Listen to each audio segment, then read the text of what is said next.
Hey everyone, welcome back to the FourPawHouse. Pardon my appearance, I just got back from walking a client dog and it is very hot outside. And right now I'm getting ready to take Ruya on his second vet visit. And I thought it would be a good opportunity to talk to you about what to bring on your puppy's first vet visit. Ruya is now 12 weeks old and this is when most people do their first vet visit, but since he was shipped to me I just wanted to do one in his first week home to make sure there were no health issues. A really important thing to do before your puppy's first vet visit is to get them comfortable in the car. So I've been taking Ruya to the park every day, which we would normally walk, it's pretty close. But I've been taking him to the park in the car every day to make it a fun, good experience in the car. And since it's a very short distance, I got him used to it in small little spurts. So when you bring your new dog or puppy in the car, you definitely want to make it a good experience. So you'll want to be giving treats almost constantly for the first little bit to give them something to concentrate on, or a really special chew, something to keep their mind occupied, and to help them learn that the car is a super fun place. If you have a dog that's really nervous in the car, put them in the car without it moving first. Just introduce it to them as a place to hang out for a bit, you know, 5-10 minutes at a time, and then slowly start moving the car. Even just going down the driveway and back is enough to introduce them to the movement of the car at first. Ruya has been okay with the car except for when it's very hot. Our air conditioning is actually broken in our car, so we have to put a couple frozen water bottles in his crate with him to keep him nice and cool. There's a few things that you'll need to bring on your first vet visit. Ask your veterinarian what specifics you'll need because this might vary from vet to vet. But in general, you'll need vet records from your breeder or shelter.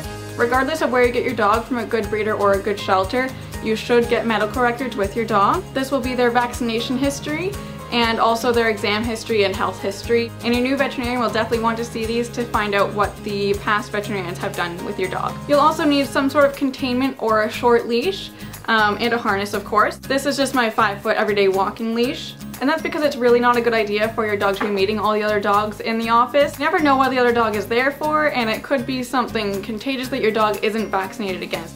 Your vet will also most likely want some fecal samples, so I've been collecting those over the past 24 hours from Ruya. I know it's not the most pleasant thing to be keeping them, but your vet will need to examine them and test them for any parasites. And last but certainly not least are some treats. These are some salmon training treats that I've been using for Ruya lately, and I'm going to bring them to make it a fun, positive experience and make the vet office a little bit less scary. So I'm gonna go ahead and get Ruya loaded up into his carrier and put him in the car, and I'll see you later. Ruya's just hanging out on my lap while we wait for the doctor to come in. Still a little bit nervous, but he's getting there. What's up? Yum.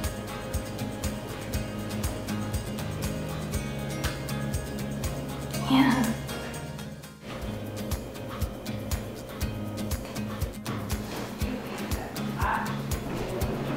Hello. Hi there.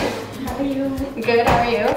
And we're back. I didn't want to film during the examination just because I needed my hands to help him be less nervous on the table. He actually did quite well. He was a bit too nervous to take treats for the first maybe 5 minutes or so, but after that he was pretty fine. So he got his second round of boosters. He's still due for one more next month.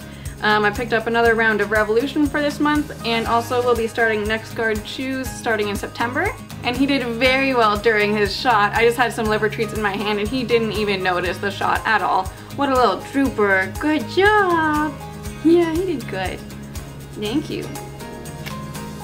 He wants to get down. I'll let him go now. And our first visit last month was pretty similar.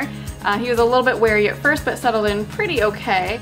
Obviously not to the point where he is as comfortable as he is at home, but he wasn't crazy nervous, so I call that a win. So that's all for now. I wish that I could have filmed a little bit of the examination, but maybe next time when I'm a bit more comfortable there. I'm still getting to know the place and get to know the doctors. So maybe next month you'll get to see his third round of boosters. And don't forget to subscribe and like this video, and you can follow me on Tumblr and Instagram at FourPawHouse and Twitter at the number 4PawHouse. I'll see you in the next video. Have a good day. Bye.